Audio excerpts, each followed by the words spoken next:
Sherwin.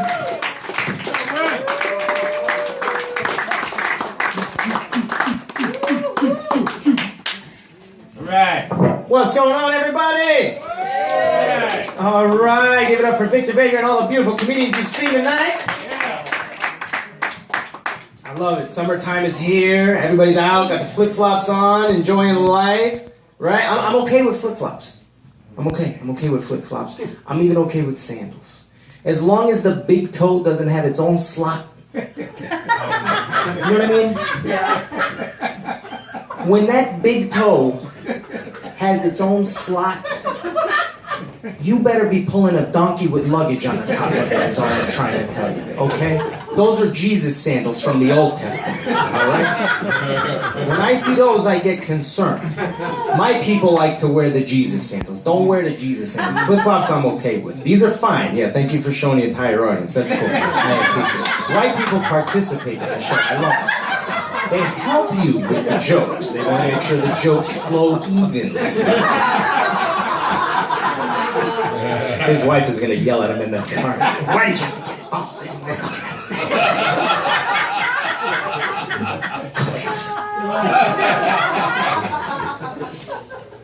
It's a beautiful audience. You guys really look good. You look beautiful. You really do.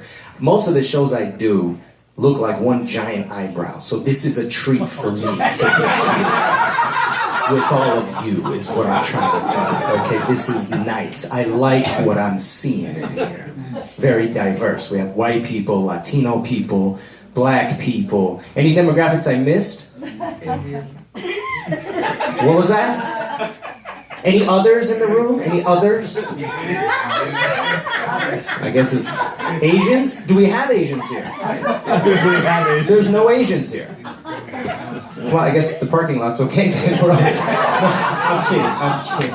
I was in, man, listen, speaking about demographics, man, I just got back from New York City. I shot my 1-hour special down there, and I've got it here with me tonight. At the end of the night, if you guys want a copy, just let me know. Yes. I did bring it with me. It's in my back pocket here. I do have it. So at the end of the night, if you guys want a copy, just let me know. I shot my first special down there, and I absolutely loved it. It was a blast. New York City, for those of you that haven't been, is the most amazing place on earth. There is no place in the world like New York City. Yeah. McDonald's delivers in New York City. You guys don't understand what I'm saying. You don't understand what I'm saying. Or as black people say, y'all don't hear me. Listen to me. McDonald's delivers in New York City. What kind of fat do you gotta be?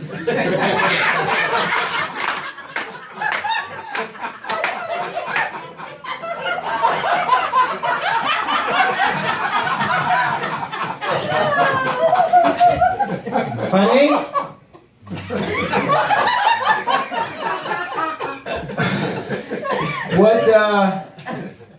What are you thinking for dinner tonight?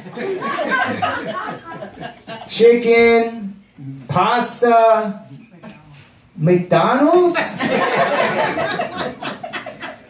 McDonald's delivered. I don't want McDonald's delivered to my apartment in New York City.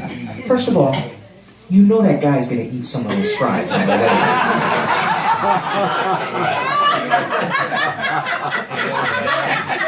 Wouldn't you? Yeah. Did he say apartment 4C or 5C? Oh, 6C, okay. Yeah, here you go, asshole. McDonald's, come on. McDonald's delivers? They're trying to kill you.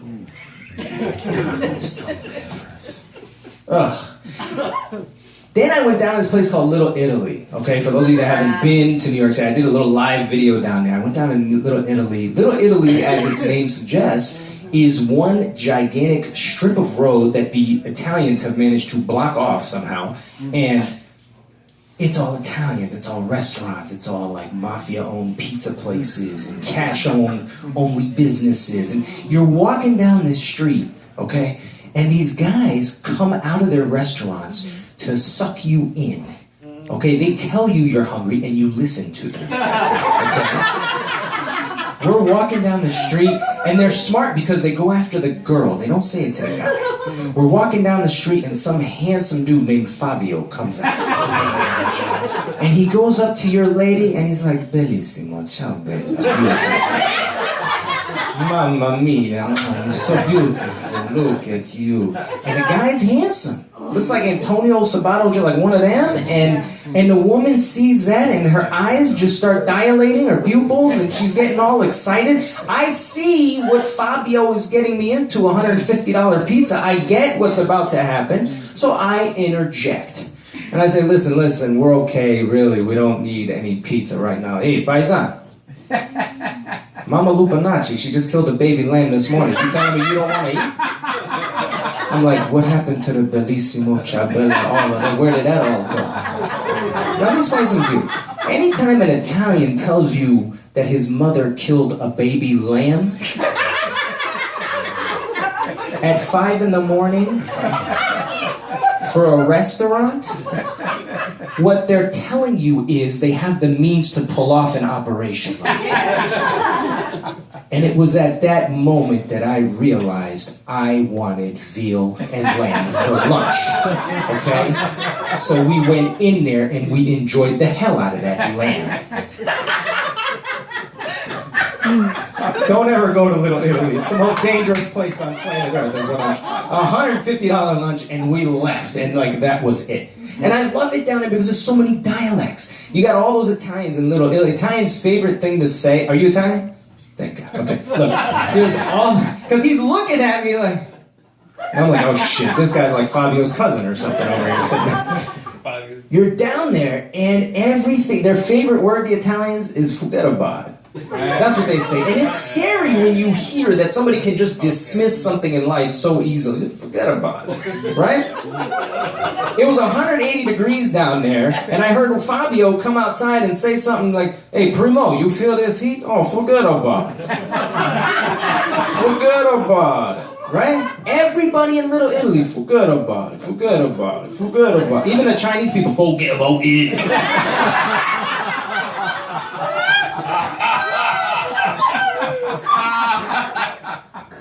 Forget all thing. Learn how to breathe.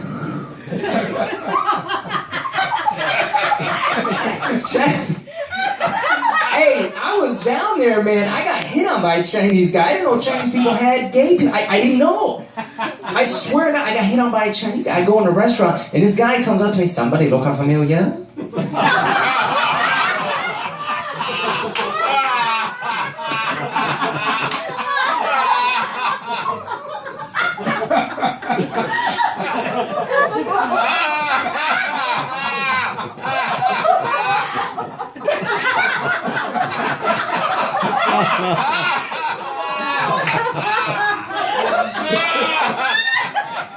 And I'm trying to act like he's not talking to me, and I'm like looking back like, who are you talking to? So I see you got a haircut.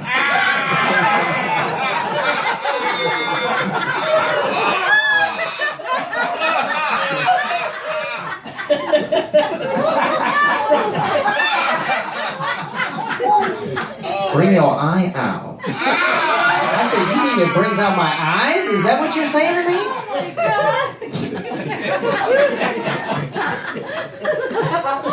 I swear to God, I did not know Chinese people had kids. But I guess according to the numbers, you know, there's like 1 billion of them dudes. Like, there's got to be 3 or 4 of them in the world. And I just happen to be, you know, fortunate enough to run into one of these guys. I see you got my haircut. Chinese, I'm okay with the Chinese accent. I'm okay with that. There's different levels of that Chinese accent. I think the other one is like that Cantonese or Vietnamese. That's the one where it sounds like they got a cold, like that one. That one I can't understand. The Chinese, I'm okay. I'm okay with the Chinese. They're cool. I like their food and it's cool. Everything's fine. But that Cantonese one scares me because that one is like. I go to the casino a lot and I play baccarat. And there's all Asians in there, and they yell at the cards. You gotta go see this. When Chinese people yell at the cards, it's the funniest thing in the world. Because they actually believe that the cards listen to them. So when they yell at the cards, and the cards actually do what they tell the cards to do, they lose their mind.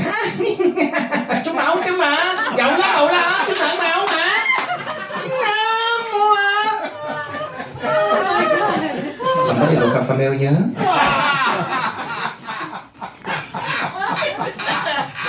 I love it. Go to New York, you'll see every ethnicity in the world. You'll see the Italian, forget about it. You'll see the Chinese, forget about it. Even the Indian people try not to think about it. Why do they do that with their heads? Like, who started that? That whole neck body. I'm such a dick. I try to trigger it when I go up to them. There's certain things you can say to get them into a tailspin. I'm serious, because the thing, you know why they do it is they're so smart that they know what you're gonna say. They just don't want to interrupt you, so they're winding up their answer. That's what they're doing. They're winding up their answer, like when you double click and that hourglass shows up on your computer and it's getting ready to spit out that answer. They're just winding up that answer.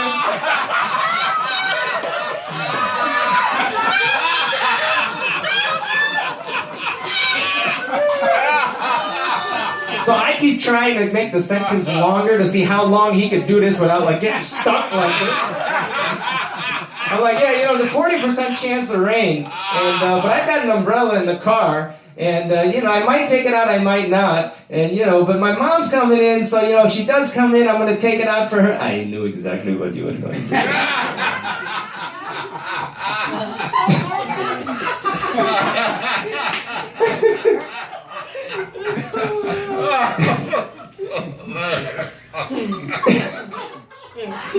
Well, she knows a couple Indian people. Right? She was at 7-Eleven before. I ran into her. I know after the show, Sherwin, oh my God, the Indian thing was so relatable. I probably shouldn't have made fun of the Chinese people, though. That was just smart. Yeah. New York was a crazy trip, man. It really was. I had a lot of fun. I got engaged. Look at all the ladies like, yeah! And in the back of their minds, they're like, women secretly are happy for you, but deep down, they kind of don't like each other. That's the funny thing about women. Women are very supportive. They don't. I know they go pee together, and they do all the, they're supportive, and they do all that, but deep down, women they're very, very critical of each other. Women, they are. If right now, if right at this moment, a beautiful woman happened to walk in, boobs out, butt out, nice little waist, walked in and sat here, you guys would look her up and down. Apparently she thinks the show is supposed to wait for her. And her shoes do not go with that blouse. How would you know? You've been looking at her? They don't like each other. It's the funniest thing. And that's the thing, when we got engaged in New York, I had one requirement. I wanted it to be a surprise. That's all I wanted. Because women know, you have that intuition. You know when something's up. You guys have this underground communication network. You all want to ruin this engagement and act like it was an accident. I know this. So all I wanted was for it to be a surprise. And my girl, my fiance now, she thinks I'm stupid. So, yeah, see, fiance gets the clap. If I say girl, it's fiance now, asshole. So we're there for 9 days, okay?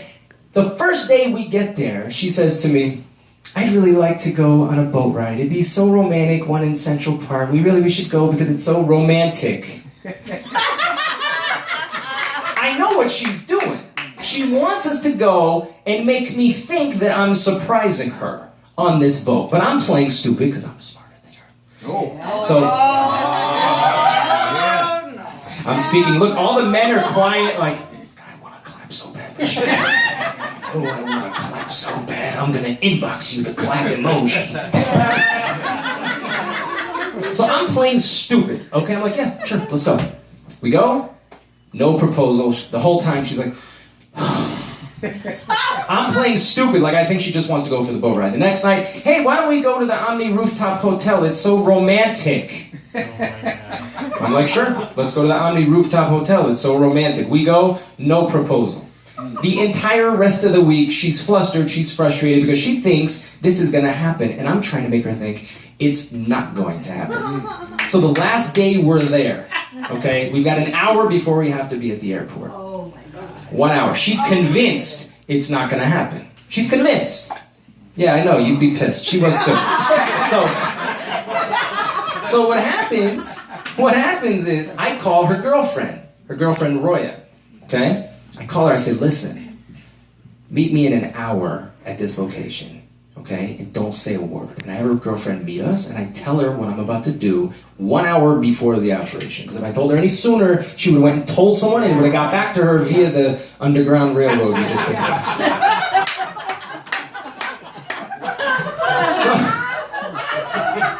So I tell Roya about this. I give Roya my phone. I say, look, take us to a park. Pretend you want to take pictures of us, but the video camera's really going to be on. Yes. All right? So I give her the phone, and she's like, oh, jittery, and we go, and I propose, and my fiance, loses her mind, and like I'm out of the doghouse for like 2-3 hours that day.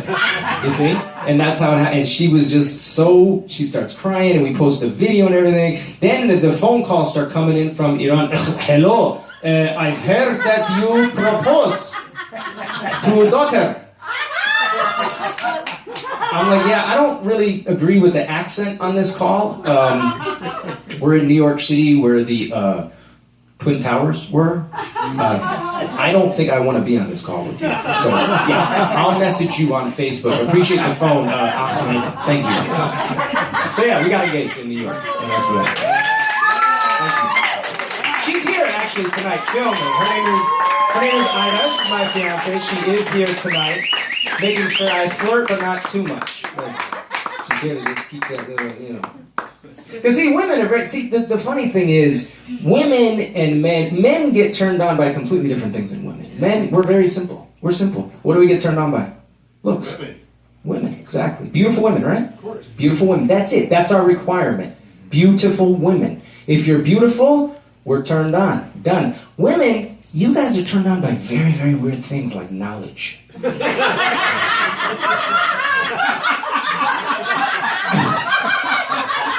I swear to God.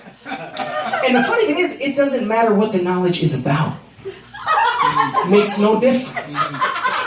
You would think it'd be about business or plumbing. Makes no difference. As long as you show you are an expert in some field, women have let you in. I have a story to prove this, and this will tell you that you can have knowledge about anything and get a woman. I was in Trader Joe's. I saw a man pick up an avocado. You think it's a joke, you're giggling. He picks up the avocado and he starts squeezing it like a breast. Okay? I don't know what he's doing. I have no idea what he's doing. And men, I know you don't know what Trader Joe's is, but I'll explain later.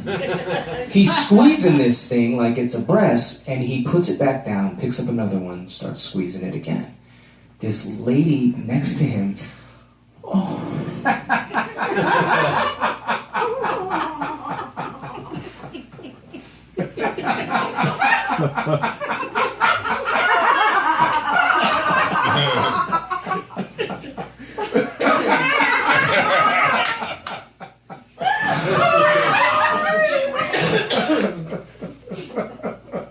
So she approaches him, of course. You know, I'm sorry, I don't mean to interrupt. I just wanted to tell you how attractive that is. That you know a good avocado from a bad one. I mean, you don't see that anymore. And it's just to see that you actually took the time and put in the effort. And you didn't just grab the pre-bagged avocados. You had to hand-pick your avocados. I see all of this, and I start thinking, how am I going to get this into my own benefit? So I grab a banana, and I start peeling it. I'm like, hey! Huh? You ever see a banana peeled like that? She looks at me, creep. I'm like, hey, I'm just trying to play along, you know?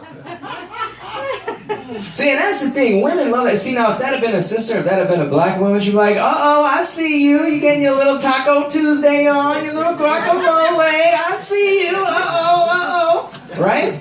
A Latina would have been upset that the wife is not doing the shopping and curse him out. Su esposa es una pinche puta vieja cabrona huevón. I've been practicing my Spanish. You white people do not want to know what I just said. I don't even know what it means. I just know how to say it, and I know it's really bad. Spanish is designed to curse you out. If you haven't realized this yet, it is designed. You see how those words just bounced off each other so seamlessly? Su esposa es una pinche puta vieja. You see that? It's like pop, pop, pop, pop, pop. Spanish was written by Oscar de la Hoya. Don't let it fool you.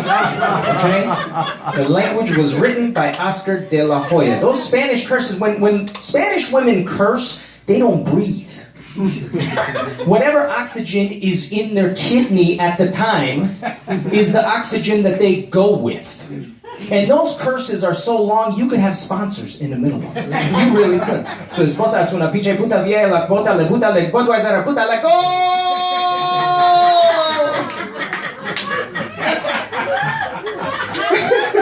I've been practicing, man. I love that line.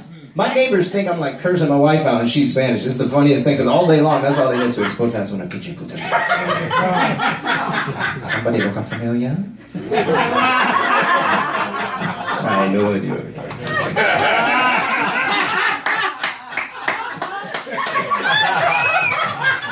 Latinas, you're going to have to translate to the white people that you are friends with here tonight because I don't even know what it means. So you're going to have to partner up with a Latina. I know you know what it means. And I know there's a Nadia in the audience.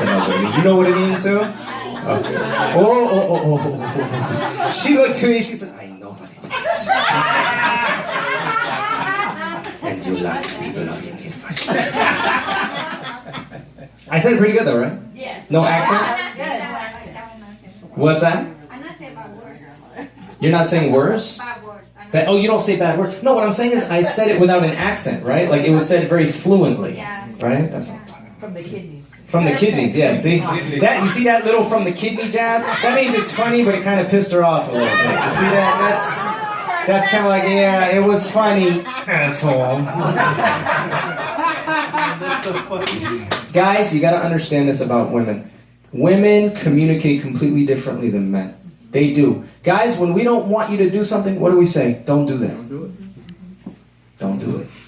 And it's very easy to understand what that means. It means don't do it. Hey, man, don't do that. Do not do that. You cannot misinterpret this. There's no way to misinterpret it, right? Wonderful. There's no way to misinterpret that. Okay? So it's supposed to have una pinche puta. Now,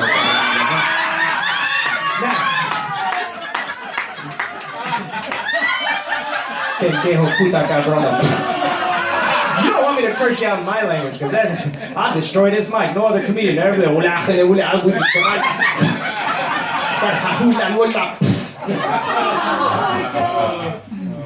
Men are very direct, easy to figure us out. We're simple creatures of habit. Don't do that means don't do that. We speak a form of English called English. Women, you speak a form of English called good luck figuring it out. Yeah, that's what you do, and that's where the fight starts. When men don't want you to do something, we say don't do that. When women don't want you to do something, what do they say? Do what you want. And men, what do we hear?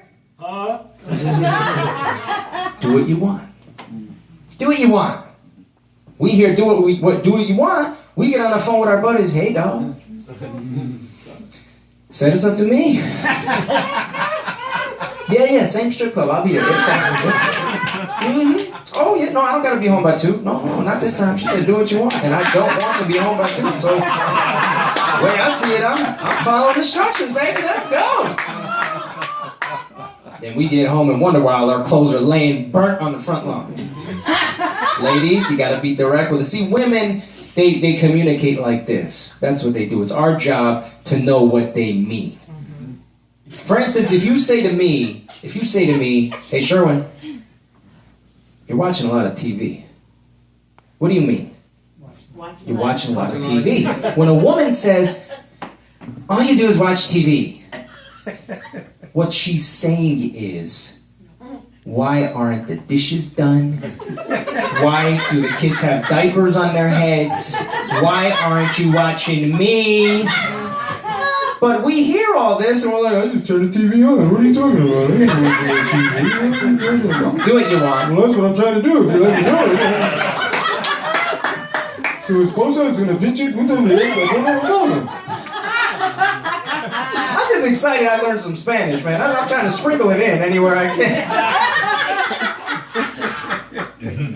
You guys are all going to pull out Rosetta Stone and be like, what does this mean? Don't do it. This is a PG show. There are children in here.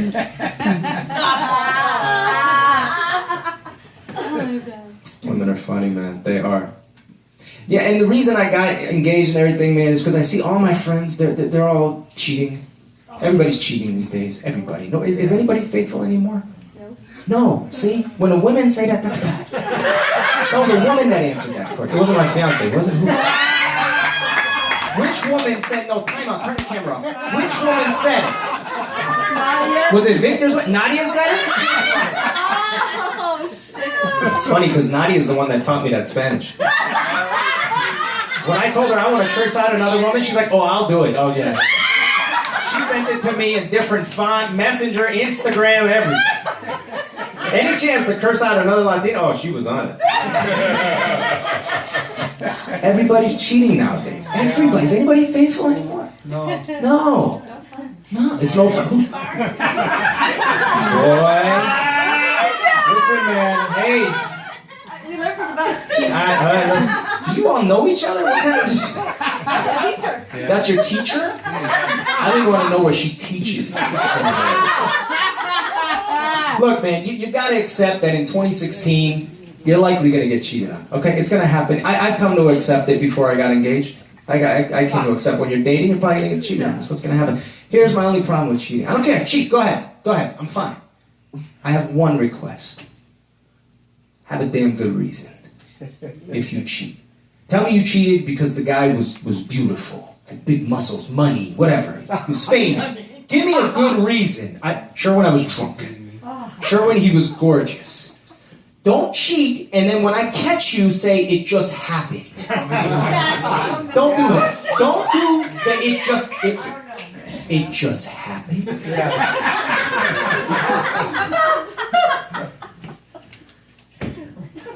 happened.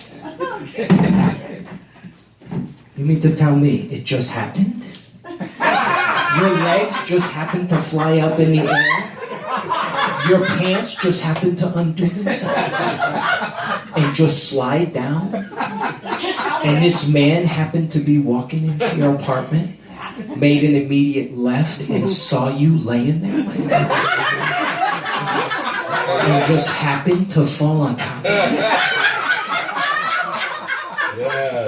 And repeatedly plow you like a tractor?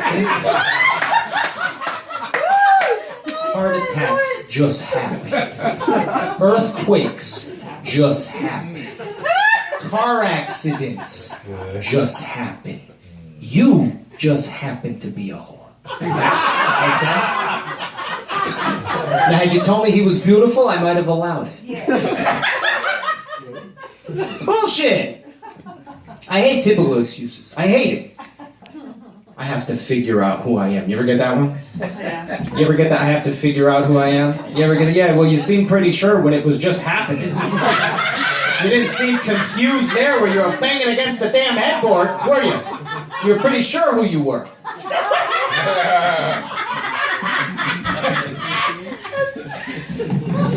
I hate typical excuses. Don't you hate it? Give me a real excuse. Give me a real reason. Okay, fine, you cheated because you were horny. I can accept that. I get horny too. Fine, we can get past it. Don't give me these typical excuses. I hate that. I can't stand typical excuses. I'm not looking for any trouble. When the hell has that ever gotten anybody out of an asswipe? You ever see a bunch of thugs coming up to a guy with a Rolex on his wrist or something, and the guy says, look, I'm not looking for any trouble. Hey, man, leave him alone. He's not looking for any trouble. You're lucky, man, because we were going to get you, but since you said you're not looking for any trouble, we don't want to, let's go about it. Next time, if you're looking for trouble, you let us know. I'm not. But people to this day still say that. At least act like you can fight. Maybe that'll scare the other guys. I'm not looking for any trouble. Really? My favorite one, my favorite typical excuse? I'll forgive, but I won't forget. What the hell is the point then? Yeah, I'm gonna buy this beautiful Ferrari, but the key? Nah, I'm leaving that at the dealer. What are you doing? I'll forgive, but I'll never forget. Oh, so you're just gonna remind me every single day of my life. But I'm not looking for any trouble. So I suppose that's when I beat you. I hate it. I hate the typical excuses, man. They suck. And I have come to realize, listen, God doesn't love everybody. He doesn't. I know that. I know. That's not even a joke. Look, I'm telling you, God does not love everybody. He doesn't. I used to always think we're all God's children. He loves us all. He doesn't. God does not love everybody. I'm going to get to it. Hold on. Mexicans are used to stuff coming quick. They're used to that. That's why they dance like that. You know, all this. The dance is named after salsa, which is spicy for a reason. You ever see the way they dance? Sweat trickling down their face. God doesn't love everybody. Here's why. You ever see these people that serve 30 years in prison and get out on DNA evidence? And the funny thing is, those are the ones that think God loves them more than anybody. The reporter always asks them when he releases them, say, hey, I gotta ask you, man, how does it feel to have served 30 years in prison for something you didn't do? Man, I just feel truly blessed that God answered my prayers. Blessed? You just served 30 years in jail for something you didn't do. You're cursed. And then what does he say? Could have been 40 years. God doesn't love you. He does not love you. I'll leave you guys with a story before I get out of here. Time flies. It really does. Holy shit. When I was a kid, man, I couldn't go to sleep. My parents could not get me to fall asleep for anything. My mother bribed me to go to sleep. I wouldn't go to sleep. She even tried to pay me. I wouldn't go to sleep. So one day, she says, look, son, she tricked me. She tricked me into falling asleep. She said, look, if you fall asleep in this room, there'll be magic in the house. And I'm like, magic? I was knocked out. I said, what kind of magic? She said, if you fall asleep in this room, you're going to wake up in another room. At 9 years old, I thought that was the coolest thing on earth, that I could just fall asleep and mystically appear in another room, okay? So I fell asleep. Of course, she picks me up, puts me in the other room. I wake up in the other room, and I'm like, no. First thing I do is go next door to my buddy Phil's house. Phil is the only black kid in the neighborhood, okay? Little Iranian boy, little black boy, 9 years old, okay? I say, Phil, I've got some news you're not going to believe. He's like, what? What's going on? They robbed your 7-Eleven again? I said, no! Listen to me. It's not that funny. I said, look, man,